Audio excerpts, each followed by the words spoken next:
know Michael Rubin. A lot of times, the nerdy whites, they want to partner up with the kids at the cool table. Snoop told a story one time where he said the dudes from Uber was with Suge, and they begged Suge to come introduce them to Snoop. These dudes be going to seed capital. I just want to be around Kevin Durant. I want to be around Nas. I want to be around all of these cool people that I grew up on. I was the nerdy dude. Now I got enough money to mesh with them. Everyone knows that money rules the world, and the rap game is no exception to that rule. But the puppet master behind many iconic artists is a truly sinister and creepy man. Michael Rubin is an industry tycoon, and his name really started circulating along with this embarrassing clip of gangster rapper Meek Mill, as some of you may recall, where bro was literally bunny hopping like an absolute psychopath on camera. Why are you doing bunny hops, Meek?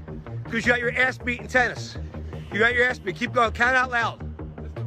Count out loud. And it's slowly coming to light that he is your favorite rapper's favorite billionaire, orchestrating a large network of young black talents across hip-hop and even sports. Even the likes of 50 Cent have been seen clowning rappers close to Michael Rubin. From the outside looking in, it seems like a pretty good idea to associate yourself with a billionaire, as there are countless benefits being tied to such wealth. But the quote-unquote benefits that Michael Rubin comes with tend to be questionable at best. Don't be making fun of me when I'm drunk. You're gonna get another drunken hug tonight. I don't care what anyone says. You're getting a drunken hug. You too.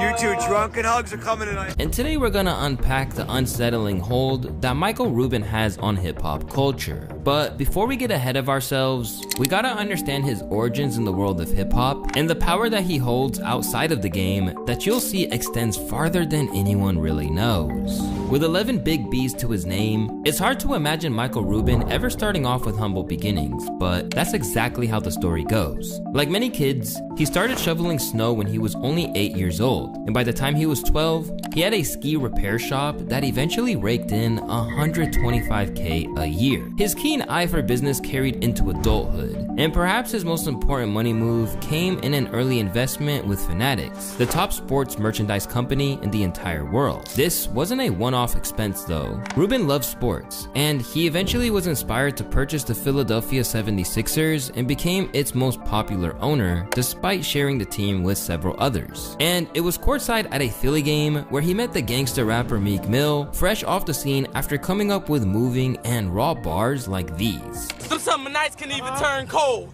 In the streets of Philly where niggas don't even get to turn old. My heart pumping to it turn gold. The two men were from completely different worlds, but they would end up having far more in common than one would expect. And they would begin to bond over sports, business, and more. As conversation continued, no one would expect the can of worms that was about to burst open from this single interaction.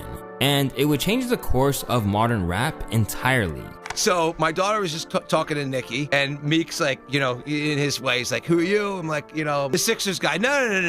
And then within a second, what I loved about Meek from the moment I met him, he just started peppering me with business questions. Like, hey, if I want to do this, how would you do that? And if I want to do this in sports, and if I want to put this deal together. In a lot of ways, he was a similar version of me from a completely different environment. They continued to meet a few times as a friendship was truly beginning to form, and in their talks, Rubin would eventually learn about Meek Mill's ongoing legal struggle. One night, maybe we'd hung out at the games maybe 10 times, and we were at halftime, and I'll remember this for the rest of my life. I said, hey, I'm going with some friends to the Borgata afterwards. You want to come? He said, I'm not allowed. I'm like, do you need permission from your mom? It's literally what I said to him. I said, you need permission from your mom? I was joking. I was being a wise ass. Yeah. He's like, no, I'm on probation. I'm like, how's this probation thing work? He's like, I'm not allowed to leave. You can't go across the bridge. 10 minutes. He's like, I'm not allowed. I'll get arrested. I'm like, what'd you do again? You see, Meek Mill was under serious pressure from a 2007 incident involving a case where he was locked up for illegal firearm and possession. He got 2 years behind bars plus 5 years probation, and when his probation period was supposed to expire, a hard-ass judge continued to hold him on a legal leash. And things would not change for him as he grew older, even though his rap career was flourishing. In 2017, Meek picked up more probation charges for popping Willie and getting mixed up in an airport brawl, violating his current restrictions. And when Michael heard about his new friend's struggle and realized it was a problem on the judge's end, he decided to step in. I'm not gonna say who I called. I started calling people of importance to find out, is everything he's telling me true? Like, I was hearing like, All I was hearing was everyone loves him, but he's got this crazy judge. But you know what? I want to make sure I'm always on guard. If you're in my situation, you're always. And so I kept getting back. He's done everything he's been asked from a probation perspective. You know, he's well liked. He's a good guy. Yeah, he's a little bit on rap time sometimes, but this is a good guy. You know, he's doing lots of charitable things. I wrote this letter, which I never thought it would become public. It became very public. I wrote this letter and basically talked about my relationship with him. I basically said, like, look, this has become one of my closest friends. Like, you know, he knows my daughter well. He knows my mom. You know, he knows, all of my, partners in the Sixers. Despite Ruben's letter and his appearance in court during the hearing, the judge still sentenced Meek to 2 to 4 years in prison. This was a shocking verdict considering everyone involved had strongly recommended against prison time, including the parole officer. It was abundantly clear that the judge had a vendetta against the young Philly native, but lucky for Meek, he had a billionaire friend in his corner of the ring. I look at Meek, and he always wants to be Mr. Tough Guy. His eyes turn pink. There's tears coming out of his eyes. I can't remember the last time anything made me tear up. I have tears coming out of my eyes, and I looked at him, I'm like, I will not stop until you're out of prison and she's off the bench. And that's exactly what he sought out to do, pouring over $6 million alongside Jay-Z to hire the best investigators and lawyers to fight for Meek's freedom. And to Millie, it meant the world. You're now sitting in an orange jumpsuit, and you're still smiling from ear to ear. I don't get it. Like he said, if it were me, I'd be so mad. How are you happy? Meek sat there. He thought about it for like a minute. He said, Robert, I've been sent to prison 3 times for never committing a crime. This is my entire life. I've been in and out of this thing my entire life. This is the first time people are fighting for me. You're here to see me today. Michael's been here 20 times. There's a crusade to free Meek.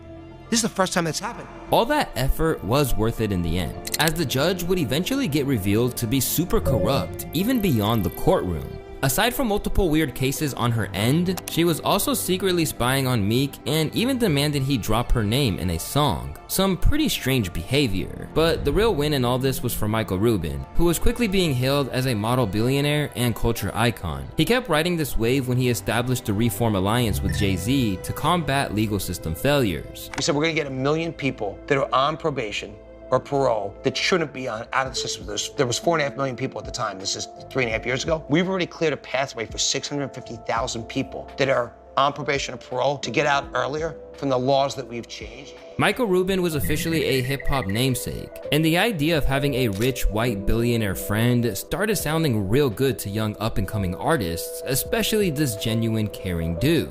Let's keep this real. When you're financially successful, it's easy to give money away. Okay, I give lots of money away. That's easy.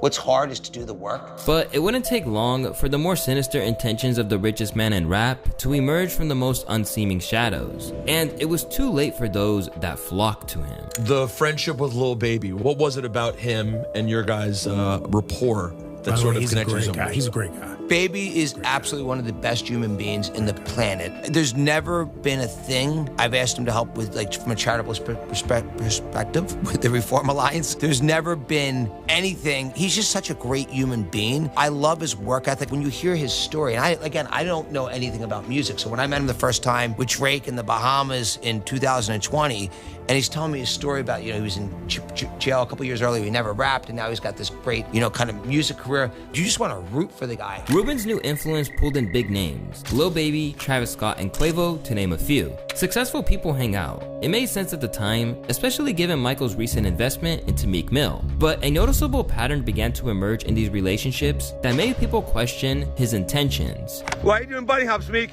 Because you got your ass beat in tennis. You got your ass beat. Keep going. Count out loud.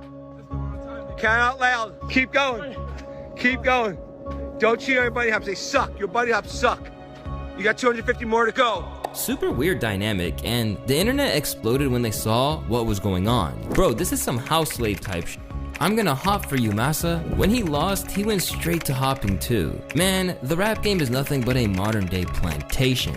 I discussed the situation in much more detail in my video about how Meek Mill destroyed his career. But one takeaway from that video is that this was all weird behavior for a man like Meek Mill. A respected street artist who really portrays the image of a gangster, it just felt really weird for him to do something like this. And due to all the negative publicity he was receiving, Meek Mill tried to explain that this was a game played in prison. But of course, that only got him flamed even more.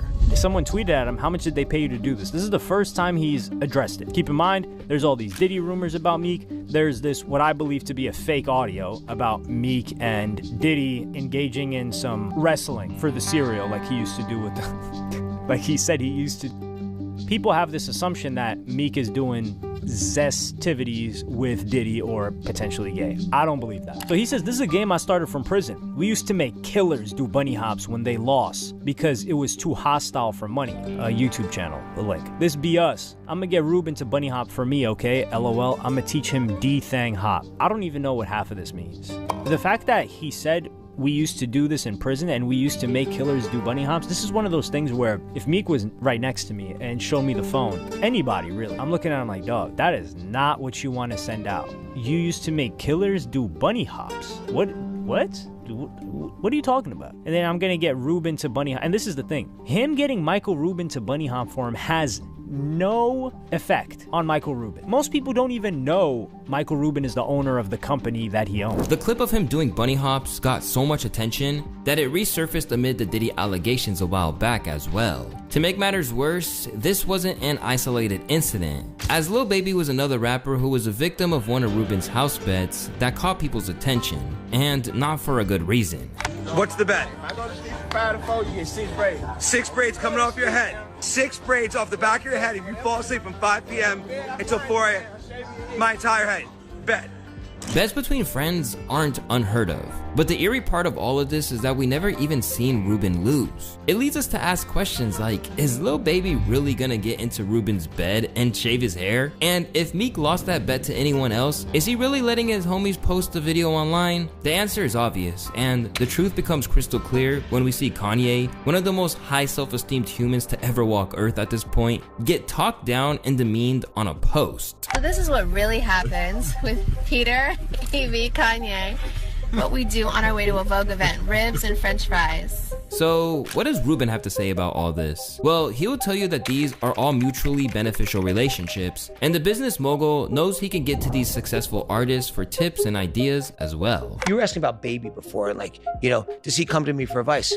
He comes to me for business advice all the time, but I go to him for advice on stuff too. I'll ask him like, hey, will this, you know, is this a good idea or a bad idea? While this could be true, the real benefit for Ruben, besides whatever freaky stuff is going on behind closed doors, is the marketing leverage that hip-hop superstars give him and his companies. And rather than being a pushover guy paying these rappers to be around and do his bidding, it really seems like Ruben is the guy calling the shots. Even in this incident with Meek Mill on a private jet. Mike, get up off me, dog. You heard me, Mike? Get up off me, man. Look, this man on my legs, y'all. Get this man. Don't be making fun of me when I'm drunk. You're gonna get another drunken hug tonight. I don't care what anyone says. You're getting a drunken hug. You too. You too. Drunken hugs are coming tonight. This isn't all speculation either, as we've seen him utilize a culture shifter like Lil Baby to promote his Fanatics gear on the track Merch Madness, a campaign where tons of merchandise was given out to fans. These rappers were playing chess, but Michael Rubin had them in checkmate from the beginning, pulling rappers into business endeavors and still capitalizing on their influence. His use of rappers as pawns is enough to make you speculate his intentions, but the real red flag begins to dissolve whenever we look at his more elevated social life, specifically his strange white parties. You gotta investigate this Michael Rubin party a little bit further. Y'all don't think it's a little strange? What?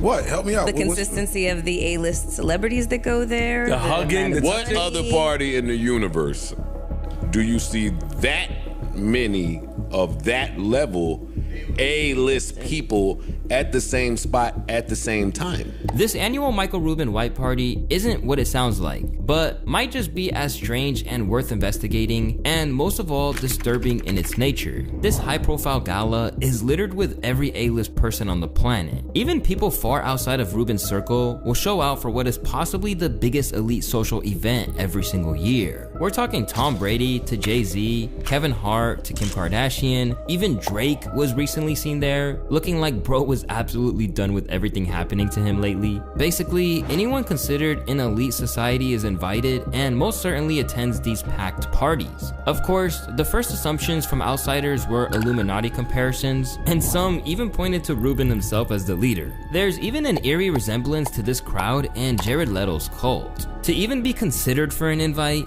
you have to be at the top of the famous profiles. So it makes sense that anyone would want to show out. But what's strange is the presence of guys like Baby, Quavo, and Meek, who are all far below the status of these other guests. Their attendance seems a little bit out of place, and questions got raised, especially when they found themselves in more questionable scenarios at the hands of Michael Rubin. Now, what in the is this? Ain't no fucking way. These motherfuckers got him in a reverse Oreo and he's showing all teeth. That guy, Michael Rubin, he needs culture. I listened to him on a podcast and all he talked about was trying to sell to culture. Well, here's the thing. You having $1 billion don't matter if niggas don't fuck with you. So what is it in your benefit to do? Befriend niggas. Befriend the hottest, like throw the best parties. Who knows how much money? He probably lost millions off of this party. With the Diddy Party activities coming to light, it's no surprise that people are beginning to question what goes on at the Michael Rubin estate. With culture floating around Puff Circle just 20 years ago, the same strange occurrences seem to be unfolding around a 51-year-old billionaire, especially given his relationships with the top of hip-hop. And now we're left to wonder why what lies ahead seems both familiar and uncertain. Yo, what the f? That says Rubin on his underwear, yo. I just noticed that. Yo, Michael Rubin got the hose. Is that real? Yeah. Yo, that's crazy. Yo, is that real? Yeah. That's crazy. Yeah. God damn, bro. Yeah, Michael Rubin got a chokehold on this shit like I ain't seen somebody have a chokehold on this shit in a long time.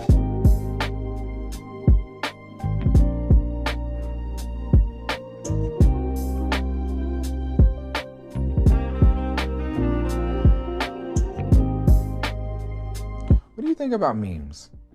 Memes? Of you? Yeah, some gonna be funny, some gonna really smack niggas for. You know what I'm saying? It's just, it is what it is. You know, what do you think of the James Harden memes? Like what?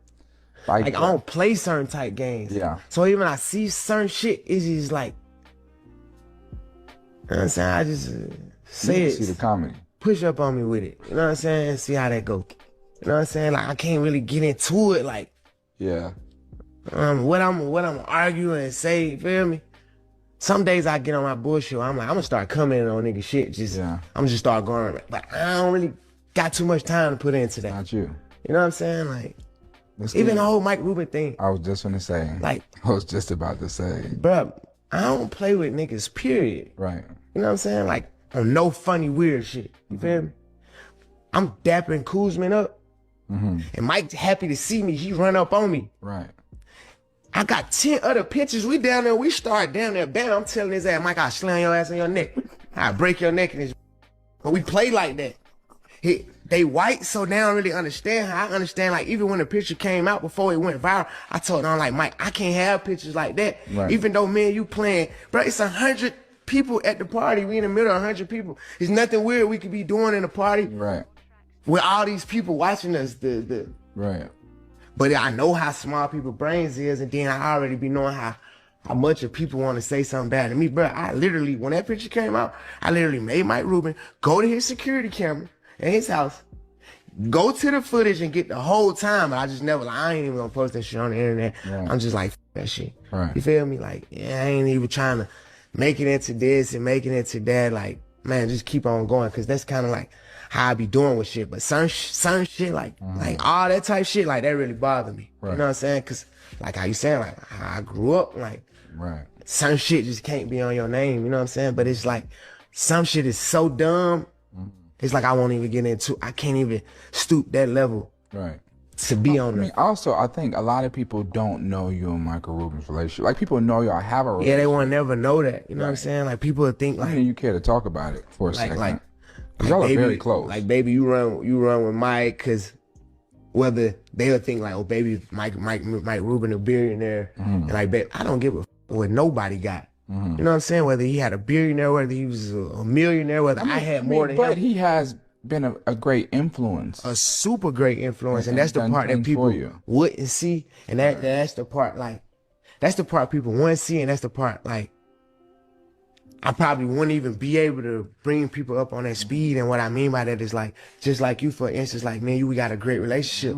It ain't based on because, like, you Yachty the rapper or I'm Lil Baby the rapper. It's like what we personally then built. You know what I'm saying? And me and Mike Rubin, we had the best conversations ever. You know what I'm saying? Like, cause he also like damn near fascinated with the way I live, and I'm fascinated with the way he lives. So we like meet in the middle. You know what I'm saying? Like I'm trying to tell him like all the black moguls, and I ain't gonna say all, cause Swiss Beats, he's the one. You know what I'm saying? For sure. Like, he's one of the only, one of the few. So like I look for people like that. I like back when I was a kid, I always wanted to hang with the people who got more than me. I don't want to be hanging with the guys who I gotta tell them all the time.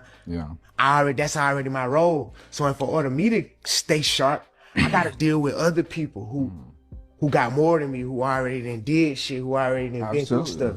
You think these billionaire men are just hanging out with these black rappers for no reason?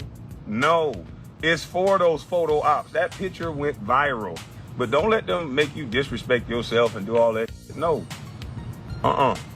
You got you jumping, bunny hopping. I know Meek Mill probably making some money because I ain't heard the rap since he started hanging with that goddamn dude. These dudes go too far past boundaries.